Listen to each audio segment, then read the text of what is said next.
Executive session, we're back in regular session. Is there a motion to be made?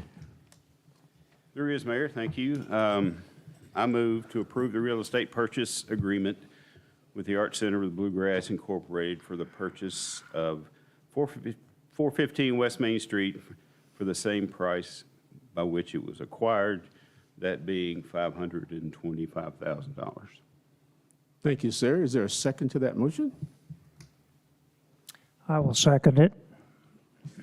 Thank you. Been properly moved in second, so the chair would say let's get into discussion, questions, whatever. So I know there's some. I think there are. Yes, ma'am.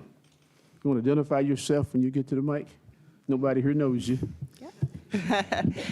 Yes, I'm Nikki Kincaid. I'm the Executive Director for the Art Center of the Bluegrass. And thank you for being here for this exciting announcement. I want to recognize Chris Cathers.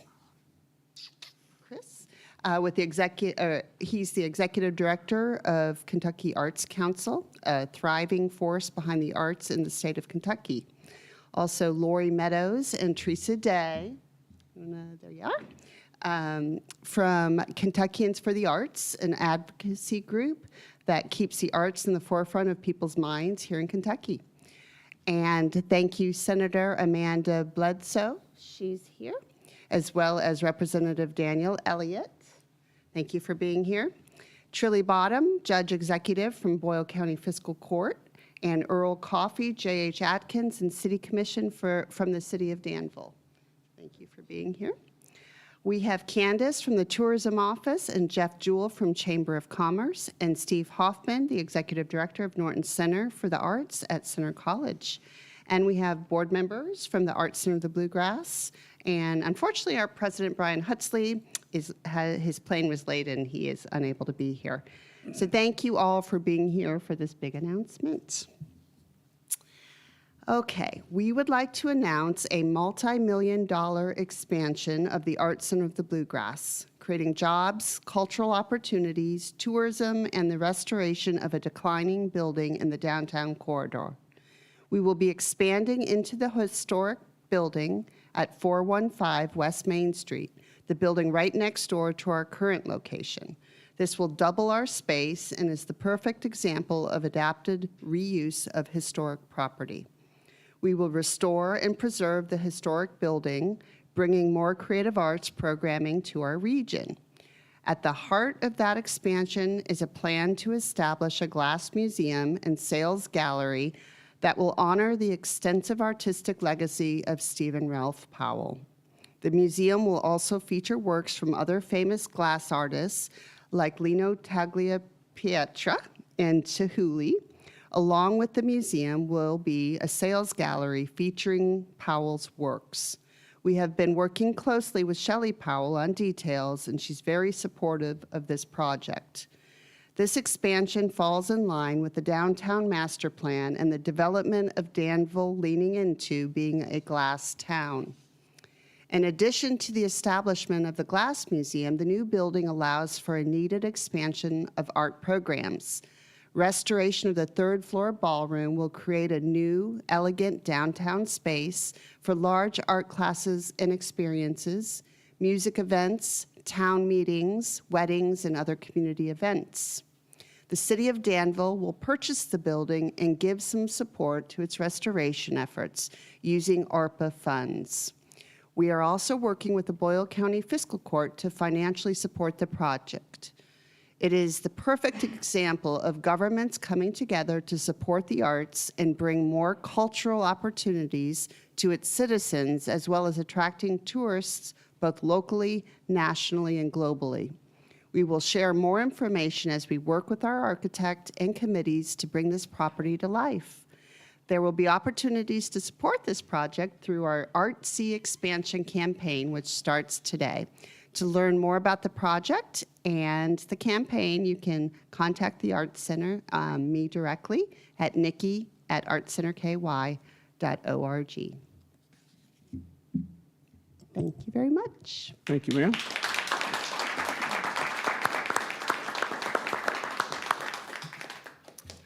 Thank you, Nikki.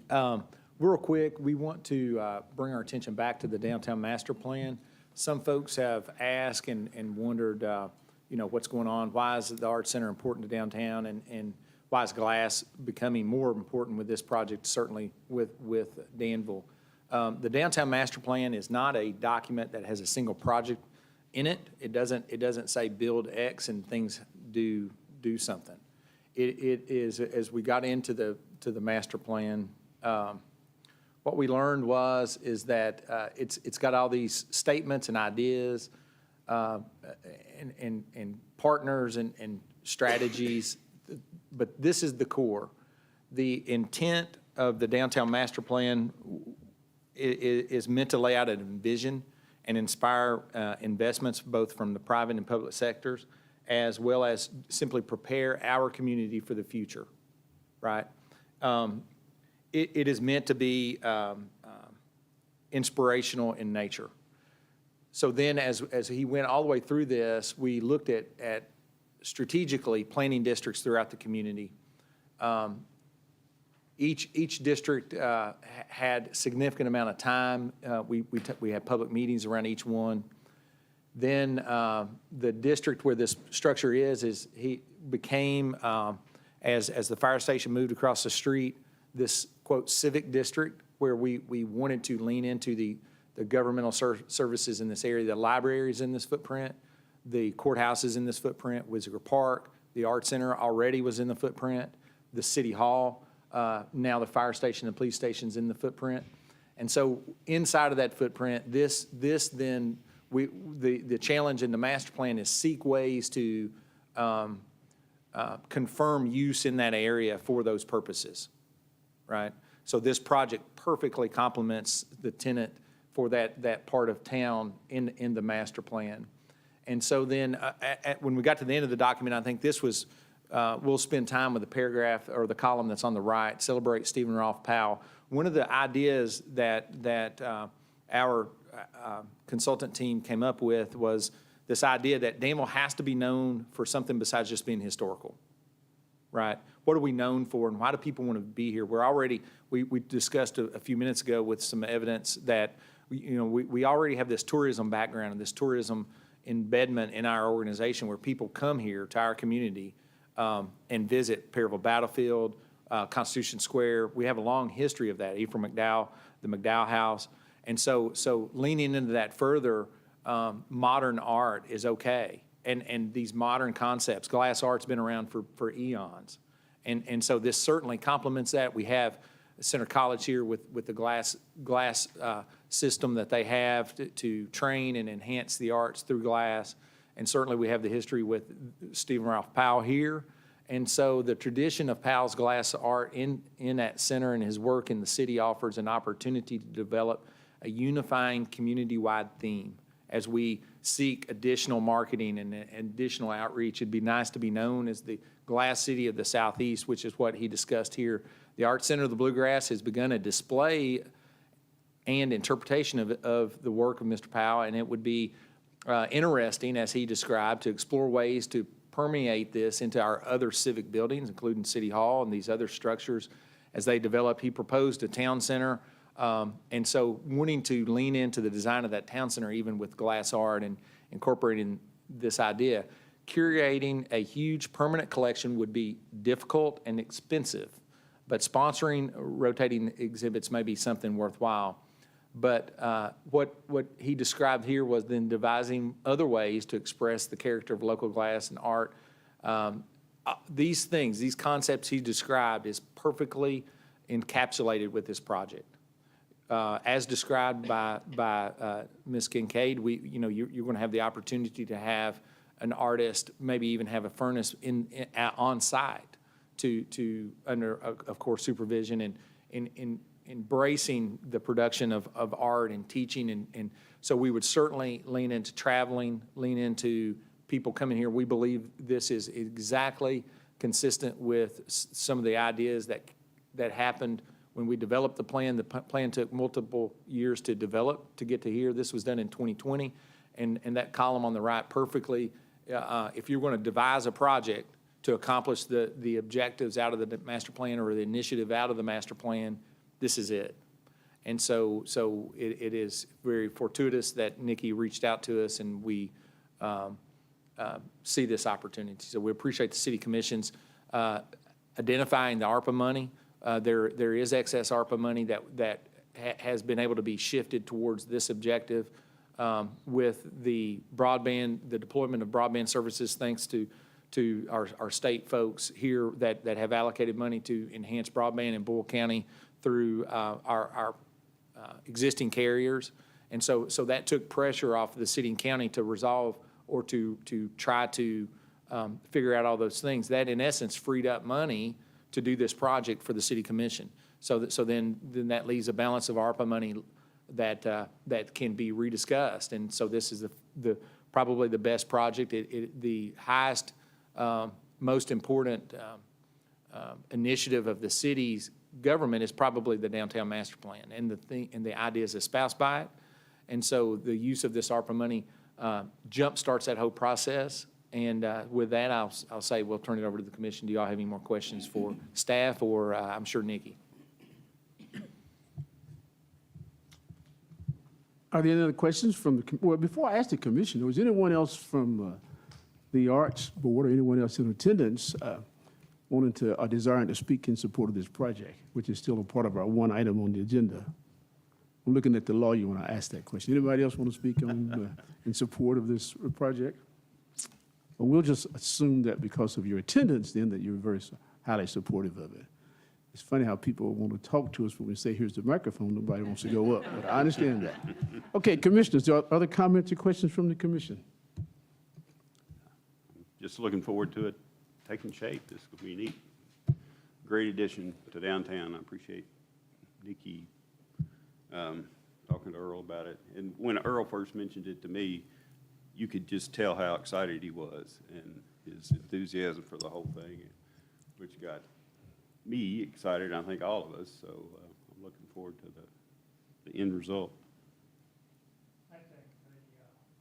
I think the cost of the building to the city is a good value. I think the returns will be multiplied by having the Arts Center there. Anyone else? If not, this chair would like to call for the question on the motion that we're discussing. Mayor, before you do that, I think we'd be remiss if we didn't note the significance of the substantial collaboration that projects like this take. And it's rather unique that we have a project where you have so many parts of the body working in the same direction for a common goal. And in here, we have not only a local nonprofit that contributes substantially to the community, but you have roles of our state legislatures playing to relieve a local burden through the use of ARPA funds for another project that allows a city to contribute substantially and the county to participate as well.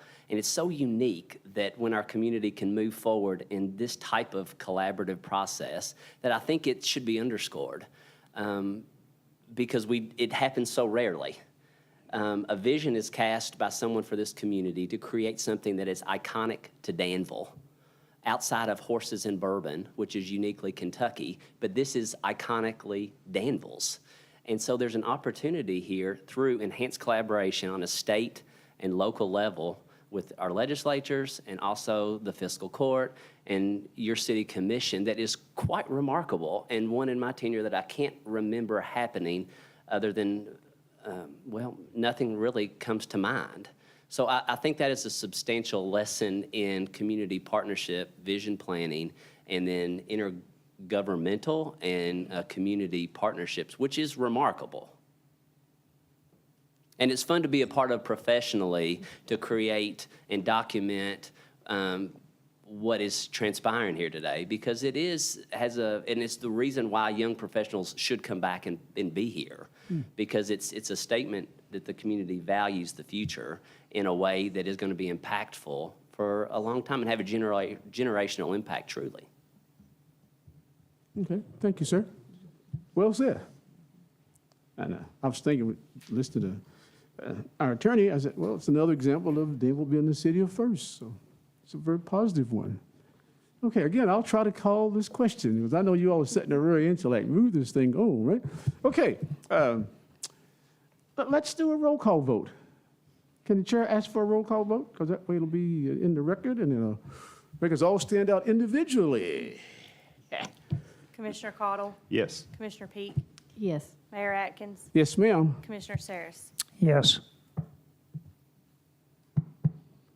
And on behalf of Commissioner Holland, she is confined to her home. She has that dreaded thing that's caused a lot of us to be on lockdown. She's very supportive of this project as well. So with that said, they wouldn't allow me to do this. I was going to ask the newly elected county judge, our state representative, and our state senator to all come forward and lead us in the Pledge of Allegiance to the flag, but they told me I couldn't do that, not on the agenda, so, okay. Y'all off the hook this morning, right? Chair would entertain a motion for adjournment. So moved. Seconded. All those in favor say aye. Those opposed? Aye. Aye. Motion carries. Congratulations, guys.